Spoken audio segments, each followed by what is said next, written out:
বাংলার বাইরে কেন, বাংলায় কি বাঙালিরা সুরক্ষিত? আগে সেটার উত্তর দিন। বেশিও সুরক্ষিত নয়, বাড়িতে পড়ে গিয়ে মাথা ফেটে গেল, পুশ বিহাইন্ড। এমন বলছি যেন গান্ধীজি বলছে আমি রাজনীতি ছেড়ে দেবো। একটা তোলাবাজ রাজনীতি ছাড়লো বা রাজনীতি করলো, তাতে রাজনীতির কি গেল? মন্ত্রী গতকাল দাবি করলেন যে বাংলার বাইরে বাঙালিরা গেলে তাদেরকে বারবার অসুবিধার মধ্যে পড়তে হচ্ছে, মারধর করা হচ্ছে, তাদেরকে অপমান করা হচ্ছে। কি বলবেন, বাংলার বাইরে বাঙালিরা সত্যি কি সুরক্ষিত নয়? বাংলার বাইরে কেন, বাংলায় কি বাঙালিরা সুরক্ষিত? আগে সেটার উত্তর দিন। পশ্চিমবঙ্গে কি বাঙালিরা সুরক্ষিত? তামান্না একটা 8 বছর ক্লাস 4-এ পড়ে, মানে 8 বছর 9 বছরের বাচ্চা মেয়ে, সে তো কিছুই জানতো না, খায় না গায়ে মাখে, রাজনীতি ভোট কি বস্তু কিছুই জানতো না। সে কেন মরে গেল সেও বুঝতে পারলো না সে। হ্যাঁ, তো বাংলাতে বাঙালি কোথায় সুরক্ষিত? বাংলায় শিশু সুরক্ষিত নয়, বাংলায় পুলিশের বউরা সুরক্ষিত নয়, পুলিশের মা সুরক্ষিত নয়, তো বাংলার মা কোত্থেকে সুরক্ষিত হবে? বাংলা মা কোত্থেকে সুরক্ষিত হবে? শুধু একজনই সুরক্ষিত, পিসি আর ভাই। পিসিও সুরক্ষিত নয়, বাড়িতে পড়ে গিয়ে মাথা ফেটে গেল, পুশ বিহাইন্ড। এসএসকে ওনার প্রাণের হসপিটাল বললো, পরে আবার লাইন চেঞ্জ করে দিল। তো বাড়িতেও বা সুরক্ষিত কোথায়? দাদা, কালীগঞ্জে যে যাদের বিরুদ্ধে অভিযোগ ছিল তাদের 24 জনের এফআইআর করা হয়েছে। 24 জনের তামান্নার মা অভিযোগ করেছিল, সেখানে দাঁড়িয়ে 5 জন এখনো পর্যন্ত অ্যারেস্ট হয়েছে। যে 5 জনের নাম উঠে এসেছে তাদের বিরুদ্ধে একাধিক অভিযোগ স্থানীয়রা আমাদের কাছে করেছে এবং তারা বলেছে সবসময় তৃণমূল করবে। অভিযোগবিহীন লোক তৃণমূল করবে কি করে? তৃণমূলে জায়গাই পাবে না। প্রাইমারি মেম্বারশিপ নিতে গেলে অ্যাটলিস্ট পুলিশের খাতায় রেজিস্টার্ড অপরাধী হতে হবে, তবে তৃণমূলে প্রাইমারি মেম্বারশিপ পাওয়া যাবে। বিভিন্ন ধরনের অপরাধ চাই, শুধু এক ধরনের তোলাবাজি করলে হবে না। তোলাবাজি, অর্থনৈতিক দুর্নীতি, বোমাবাজি, বিভিন্ন রকমের। দাদা, আরো একটা বিষয়, তহা সিদ্দিকী একটার পর একটা মন্তব্য করছে। মন্তব্য আর মদনদার মন্তব্যে কোনো তফাৎ নেই, কে আর না কে। আমি ওনাকে শ্রদ্ধা রেখেই বলছি। উনি কখন ওরা মানে মমতাদির এতে মূর্তির মানে মমতাদির মধ্যে একে দেখতে পান, ঈশ্বর দেখতে পান, কখন শয়তান দেখতে পান, ও কোনো ঠিক নেই। আমি ওনাকে কিছু বলবো না, উনি খুব ভালো মানুষ, ভালো থাকুন। উনি কাসেম সিদ্দিকী, যাকে তৃণমূলের তরফ থেকে পদ দেওয়া হয়েছে, একটা বড় পদ, রাজ্য সম্পাদক, ওটাই তো বিপদ। হ্যাঁ, ওটাই বিপদ।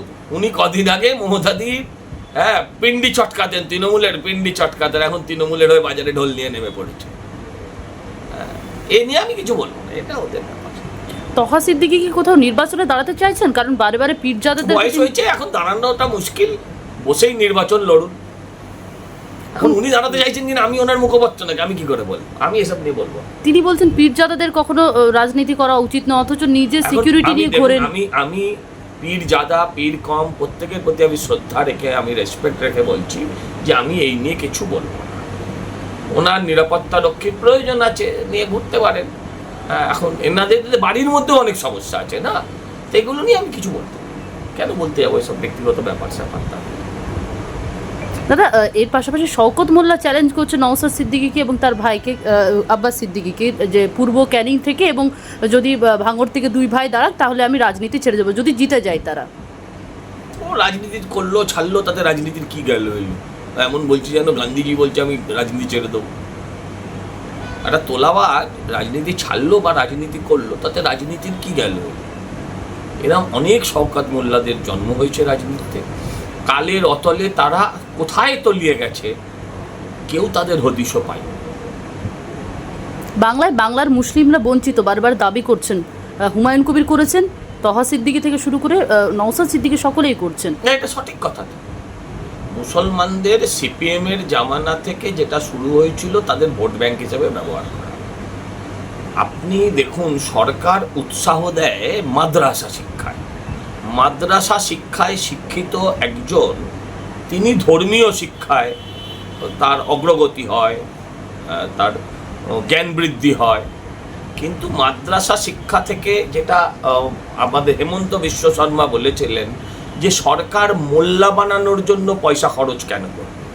সরকার এই ছেলে মেয়েগুলোকে সরকারি পয়সায় ডাক্তার ইঞ্জিনিয়ার বানাবে, যেটা দেশের কাজে লাগে। ঠিকই তো বলেছে। সুস্থভাবে কোনো মানুষ, সে যে ধর্মেরই হোক, তাকে জিজ্ঞাসা করুন তো, আপনি আপনার ছেলেটাকে পুরোহিত বানাতে চান না মোল্লা বানাতে চান, নাকি আপনার ছেলেটা ডাক্তার বানাতে চান। নিশ্চয়ই ধর্মের জ্ঞান থাকবে। ধর্মের জ্ঞানটা, ধর্মটা তো আমাদের জীবনের ম্যানুয়াল। গীতাটা আমার কাছে আমার জীবনের ম্যানুয়াল, কোরআনটা ওদের কাছে ওদের জীবনের ম্যানুয়াল হওয়া উচিত।